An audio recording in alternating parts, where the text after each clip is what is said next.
Good morning, students. Today I am going to continue your second chapter from your snapshot textbook. The name of the chapter is The Address, written by Margot Minko.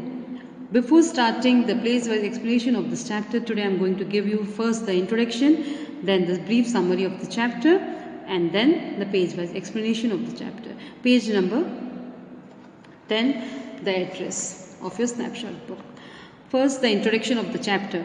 The Address by Margot Minko is a very touching story of a psychological internet. It explores the working of a young mind in the war times. During World War II, the Germans, the Nazis under Hitler, invaded Holland where 90% of the people were Jews. Many of the Jews fled in fear to the other countries. Thousands were imprisoned in the concentration camps. A woman and her little daughter had also to leave their home. The woman left all her things with a woman known on her. After some time, the woman died. Her house was destroyed. However, her daughter remembered the place where she used to live with her mother. Long after the war, she came to the town where she used to live with her mother. She went to meet the woman with whom her mother had left all her things, but the woman refused to recognize her because she did not want to return the things she had taken. In the story, the daughter describes how she felt during the visit and later on the second visit. अब ये जो lesson है the address, ये एक story है war time की, जब world war second के टाइम जब जर्मन्स जो है नाजीज़ के अंडर हिटलर के राज के दौरान जब हॉलैंड में 90% ऑफ द पीपल जो ज्यूज थे वो बहुत घबरा कर डर कर उन्होंने जो है कॉन्सेंट्रेशन कैंप्स में संरक्षण ले लिए. बहुत से लोग वहाँ से कहीं और चले गए, बहुत से मर गए इस युद्ध में. उसमें से एक वुमेन थी और इनकी लिटिल डॉटर थी जो अपना घर छोड़कर चली जाती है. उन्होंने जो उनकी मदर ने जो उनका सामान है किसी एक लेडी को रखने के लिए देते हैं और कुछ समय बाद वो वुमेन जो मर जाती है फिर उनका घर भी पूरा जो तबाह हो जाता है युद्ध में. अब उनकी डॉटर जो है वो जगह को याद रखती है और कुछ समय बाद वो अपनी मदर की बिलोंगिंग्स को लेने उस वुमेन के पास जाती है. कैसे वो वुमेन उन चीज़ों को रिकग्नाइज करने से मना कर देती है, उनके सामानों को देने से मना कर देती है. फिर जो नरेटर है वो डॉटर है वो वापस सेकेंड विजिट करती है और फिर उसे क्या एहसास होता है ये हम इस चैप्टर में पढ़ेंगे. Summary. The narrator comes to see Mrs. Dorling. The story begins with the narrator coming back to her country after the war to see the woman's named Mrs. Dorling. The narrator tells the lady that she is the daughter of Mrs. S and she has come to take her mother's belonging. Now Mrs. Dorling reactions on seeing the narrator. The lady is surprised to see the narrator and hide herself to the door, denying knowing anybody by this name of Mrs. S. The narrator for a moment believes that she came to the wrong address, but she noticed that the lady had wearing her mother's cardigan. She becomes sure that she has come to the right place. The narrator's past when she was. The lady closes the door on the narrator. The narrator leaves to go back to the station. On her way back, she remembers the past.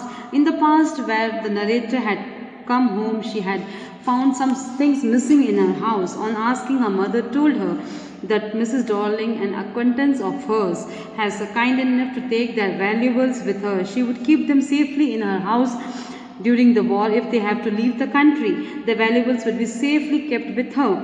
The narrator got a glimpse of Mrs. Dorling while she was moving out of her house with a heavy suitcase. It was the time that her mother had told her Mrs. Dorling, address 46 Marconi Street. The narrator's second visit to Mrs. Dorling's house. As she continued to walk back to the train station, she saw old streets that were burnt up and the old memories ran through her body. She decided to make one more try and went back to Mrs. Dorling's house. The time a little girl of Mrs. Dorling's daughter opened the door and invites the narrator in. As the narrator moves, she informs that her mother has not burnt tablecloth. The pewter plates and even the silver cutlery was there. Disgust to see the mother's belonging. As she continued to walk, the narrator feels disgust to see her mother's things being used and arranged in the tasteless and callous manner. She realized that those things were important to her as they were associated with her mother and her past life. Now disconnected from them and being used so colossally those things and have no value for her. She leaves without meeting Mrs. Darling or taking her mother's belongings and consoles herself thinking that she now lives in a small rented apartment and has no place to keep the things. She decided to go and forget the address. She had let go of and forgotten many sorrowful things in the past. She feels that compared to that, this will be the easiest thing to forget. अब हमने देखा इस brief summary में कि narrator कैसे आती हैं Mrs Darling से मिलने और कैसे मिसेस डॉर्लिंग रिफ्यूज़ कर देती हैं इन्हें रिकॉग्नाइज करने से कि मिसेस एस नाम की किसी लेडी को वो जानती हैं। और फिर सेकंड जब नरेटर फिर जब उसके रिएक्शन देखती हैं और नरेटर समझ जाती है, सोचती है कि शायद रॉन्ग एड्रेस पे आई है। फिर जैसे ही वो लेडी को अपने मदर के कार्डिगन पहने हुए देखती है, उन्हें लगता है कि नहीं वो राइट प्लेस पर हैं। फिर नरेटर अपने पास सोचने लग जाती है, जब वो गलियों से गुजरती है, देखती है सब चीज़ें जल चुकी है और उनको याद आती है जब वो एक बार अपने घर गई थी तो उनकी मदर ने उन्हें बताया था कि कैसे एक जो उनके परिचित एक लेडी आती है और सारा जो वैल्यूबल थिंग्स उनके घर का ले जाती है, कहती है कि उनके पास सेफली रखेगी और वॉर टाइम में जब उनको अगर छोड़ना पड़े ये कंट्री तो वो उसे सेफली संभाल कर रखेगी। और उन्हें याद आता है कि उनकी मदर ने उन्हें बताया था उनका नाम मिसेस डॉर्लिंग है और 46 मैरकोनी स्ट्रीट उनका एड्रेस है। फिर नरेटर जब सोचती है सेकंड टाइम जाकर उनसे मिलने का, तो सेकंड टाइम जब वो जाती है मिसेस डॉर्लिंग के यहाँ, तब उन्हें उनकी बेटी मिलती है जो उन्हें इन्वाइट करती है अपने घर में। जब वो अंदर जाती है तो वो सब चीज़ें देखती हैं जो उनकी मदर से कनेक्टेड थी, वो टेबल क्लॉथ, वो सिल्वरी कटलरीज और वो सारे प्यूटर प्लेट्स, वो सारी चीज़ें जो थी बहुत ही अनकैजुअल वे में डिस्प्ले करी हुई थी। चीज़ों का बिल्कुल मेंटेनेंस नहीं था। सब चीज़ें ऐसे उनकी वैल्यूज़ जो उनकी मदर के साथ जो जुड़ी हुई थी वो सब ख़त्म हो चुकी थी। जिस तरह से कोलासली उस लेडी ने उस चीज़ों को यूज़ किया था इतने रफली, अब वो जो है नरेटर है वो अपनी मदर की चीज़ों से बिल्कुल उनका जो सोच रही थी उस चीज़ों के बारे में बिल्कुल अलग सोचने लग जाती है। क्या सोचती हैं कि वो जो थिंग्स थी जो मदर से जुड़ी हुई थी, उनकी माँ की यादों उनके साथ जुड़ी हुई थी, अब बिल्कुल यूज़लेस हो गई हैं, बिल्कुल टेस्टलेस हो गई, क्योंकि उसका जो मैनर ऑफ अरेंजमेंट था उनके घर में वो बिल्कुल ही भद्दे तरीके से उन्होंने उसको यूज़ किया था। वो रियलाइज़ कर देती है कि उसका जो इम्पोर्टेंट उनके मदर के साथ जो जुड़ाव था उन चीज़ों का वो ख़त्म हो चुका था, क्योंकि किसी और ने उसे बहुत ही अनयूजुअल अनकैजुअल तरीके से उसका इस्तेमाल कर लिया था। उनका जो उनकी मदर के साथ का जो कनेक्शन उसमें अब उन्हें फील नहीं हो रहा था। उन्हें लग रहा था कि अभी उनको इस चीज़ की बिल्कुल भी ज़रूरत नहीं है। वो सोचती हैं और कहती हैं, आगे बढ़ जाती हैं, कहती हैं यही उनके लिए बेटर रहेगा और कि उनको यहाँ पे छोड़ के चली जाएं। नो, और ये भी सोचती है कि अब जो रहती हैं वो रेंटेड हाउस है, अपार्टमेंट है, वहाँ बहुत छोटी जगह है, इन चीज़ों के लिए वहाँ पे जगह नहीं है और मेनली उन चीज़ों के साथ वो जुड़ाव नहीं बचा जो उनकी मदर के साथ एक्चुअली था, क्योंकि वो जिसने उस चीज़ को जो उन बिलोंगिंग्स का जो यूज़ किया है उसके साथ जो उनका कंसोल जो अफेक्शन था उनके मदर के साथ, वो कनेक्टिविटी टूट चुकी है उन चीज़ों के साथ। अब उनके लिए यही बेटर रहेगा कि उन चीज़ों को यहीं पीछे छोड़ दिया जाए, आगे लाइफ में मूव ऑन कर दिया जाए, उन्हें वो भूल जाएं, वो आगे बढ़ जाएं और वो एड्रेस को, इन सब चीज़ों को वो फॉरगेट कर ले। वही उनके लिए बहुत ईजी और कन्वीनियंट रहेगा आगे लाइफ में बढ़ने के लिए। अब पेज वाइज एक्सप्लेनेशन इस चैप्टर का थोड़ा सा आज फर्स्ट पेज एक्सप्लेन कर देते हैं, नेक्स्ट हम नेक्स्ट वीडियो में कंटिन्यू करेंगे। Page number 10. Do you still know me? I asked. The woman looked at me searchingly. She had opened the door a chink, came closer and stood on the step. अब यहाँ पर जो narrator है door knock करती है और पूछती है कि आप मुझे जानती हैं। वो वुमेन थोड़ा सोचने लग जाती हैं और डोर के पास चिंक के पास खड़ी होकर क्लोजर होकर stood on the step. No I don't know you, उनका रिप्लाई था कि वो उन्हें नहीं जानती।